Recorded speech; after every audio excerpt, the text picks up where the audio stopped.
Good morning student. Today our topic is neem की डाल। तो नीम की डाल में इस चैप्टर में लेखक ने किसके बारे में बताए हैं उसी को हम देखेंगे। लेखक हैं श्री सूर्यवंश सिंह। ये इस मतलब स्टोरी में बता रहे हैं कि इस कहानी में उन्होंने बताया है कि छायादार पेड़ हरितिम के वाहक तो होते ही हैं, वो हमारे जीवन का आधार भी होते हैं। तो इसमें क्या बताया जा रहा है कि इस बार मैं सावन सप्ताह होने के बाद अपने गांव पहुंचा। वो शायद भादों का दूसरा तीसरा दिन रहा होगा। मैं अपने घर के बाहर वाले नीम के नीचे कुर्सी डालकर बैठा हुआ था। मेरी नज़र नीम की उस डाल पर आकर अटक गई। तो उसमें क्या है, ये नीम की डाल जो है, जब बचपन में लेखक जब बचपन में वही नीम के पेड़ के पास क्या करते थे ना, वो डाली जो था, डाली में झूला लगा के झूलते थे। तो वही जब बड़े हो गए और गांव आए थे तो तभी वो नीम के पेड़ के पास कुर्सी लगा के बैठे थे और तभी उनका नजर आ गया कहाँ पर ना, नीम के डाल में। शायद इस बार उस डाल में झूला नहीं डाला गया था, क्योंकि ना तो उस डाल पर झूले का कोई अवशेष था, ना ही झूले से घिस जाने का निशान। मतलब जब हम डाली में झूला लगाते हैं तो जो रस्सी होता है वो रस्सी में झूलते झूलते उसी में निशान हो जाता है। लेकिन जब लेखक देख रहे हैं डाली को कि वहाँ पर कोई निशान नहीं है, तो वो समझ गए कि इधर अभी और कुछ मतलब झूला नहीं लगा है। अचानक एक ठंडी लहर में अपने शब्दों को घोलते हुए उस डाल ने पूछा, ऐसे क्या देख रहे हो? तो तभी जब लेखक वही पेड़ के पास गए और डाली को देखने लगे, तभी उनको जैसे लग रहा है कि वो जो डाली है उनको पूछ रहा है कि ये डाली जो है मेरे को तुम क्यों देख रहे हो? मैंने कहा कुछ नहीं, बस यूं ही सोच रहा था कि इस बार किसी ने झूला नहीं डाला। हाँ, नहीं डाला किसी ने झूला, और इस बार तुम भी तो आने जाने क्यों सावन के बाद शहर से आए हो। तो उसी में क्या है ना, फिर बता रहे हैं उनको जैसे लग रहा है कि डाली और लेखक दोनों एक दूसरे से बात कर रहे हैं। डाल ने अपने उत्तर के साथ ही अपना एक प्रश्न भी छोड़ दिया मेरे लिए। मैंने जवाब दिया, बस ऐसे ही नहीं आ पाया इस बार। तो फिर जैसे लग रहा है कि वो डाली जो है वो पूछ रहा है कि तुम क्यों नहीं आए, इस महीने में तुम क्यों नहीं आए।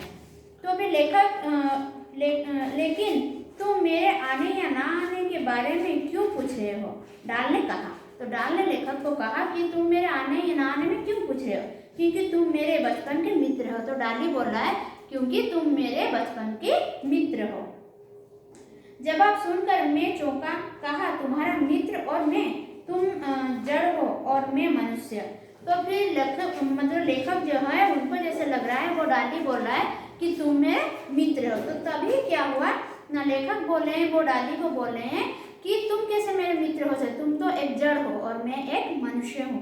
तो हम दोनों के बीच में ये जो मित्रता कैसे आ गया, कैसे संभव है? इस पर डाल का सीधा सा जवाब था, इसमें असंभव क्या है? बचपन में जब तुम घास फूल के छप्पर बनाकर खेलते थे तो उस छप्पर को मेरे तन से ही बांधकर बैठते थे। मेरे नीचे सावन में तो झूला पड़ते ही कितनी जल्दी।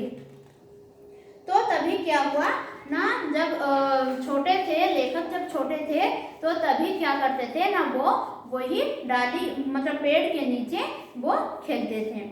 स्कूल से वापस आ जाते थे मेरे पास झूला झूलने के लिए। और अगर मैं जड़ हूँ तो क्या भावना रहित तो नहीं हूँ? तुम्हारा इंतजार तो मैं हमेशा किया करता था। मुझे भी तुम्हारा साथ अच्छा लगता था और तुम्हारा स्पर्श भी, क्योंकि जो शब्द नहीं कह पाते वो स्पर्श आसानी से कह देता है।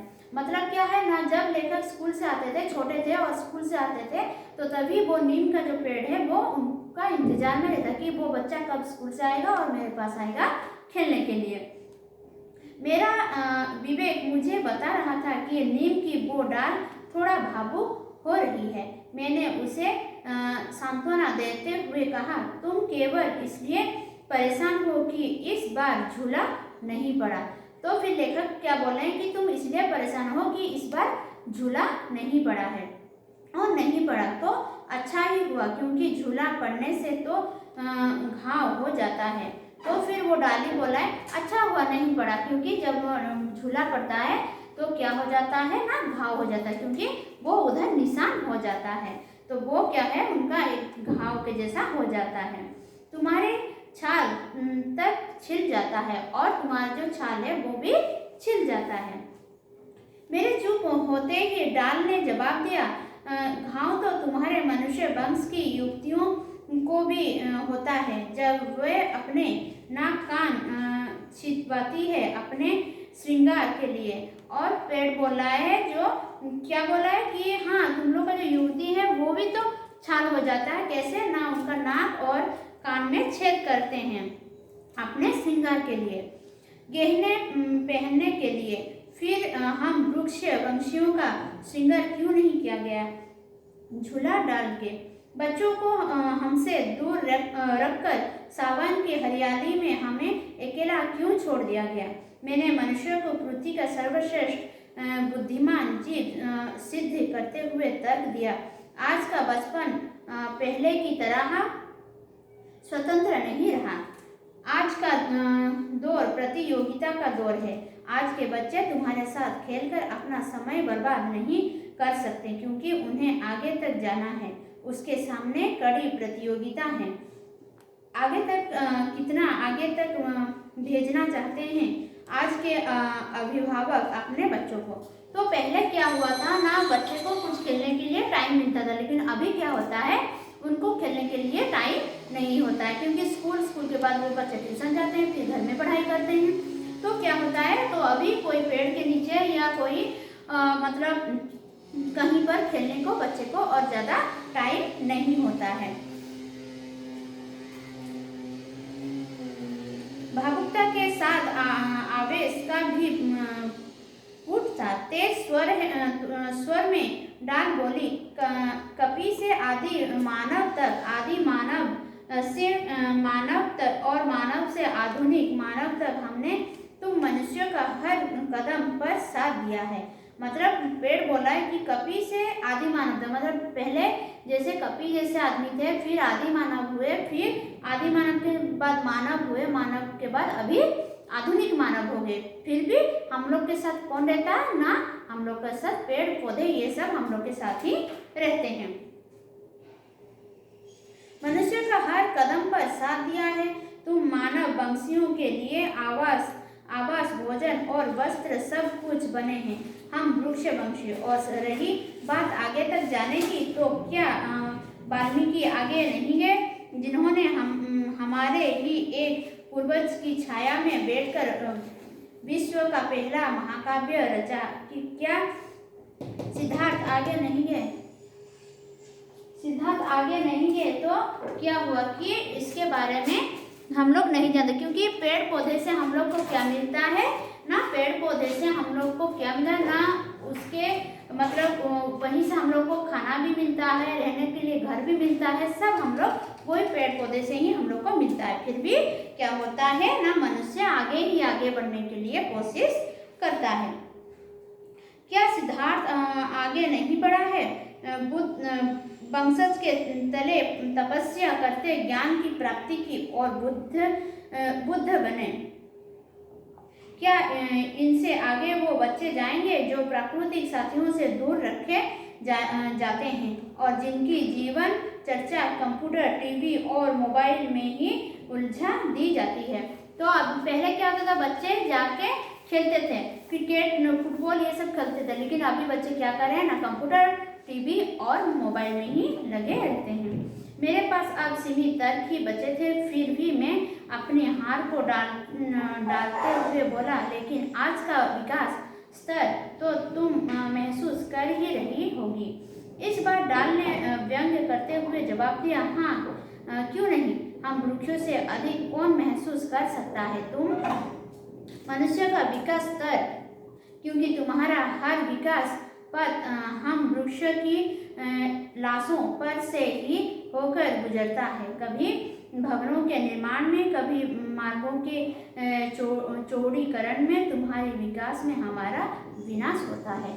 तो वृक्ष का विनाश कैसे होता है? मनुष्य के लिए ही वृक्ष का विनाश होता है। कोई घर बनाता है, कोई रोड बनाता है, तो वृक्ष को काट देते हैं, तो उनका विनाश हो जाता है। मैंने नीम की डाल का ध्यान भंग करने की कोशिश करते हुए पूछा, तो क्या तुम बिल्कुल अकेला महसूस करती हो खुद को?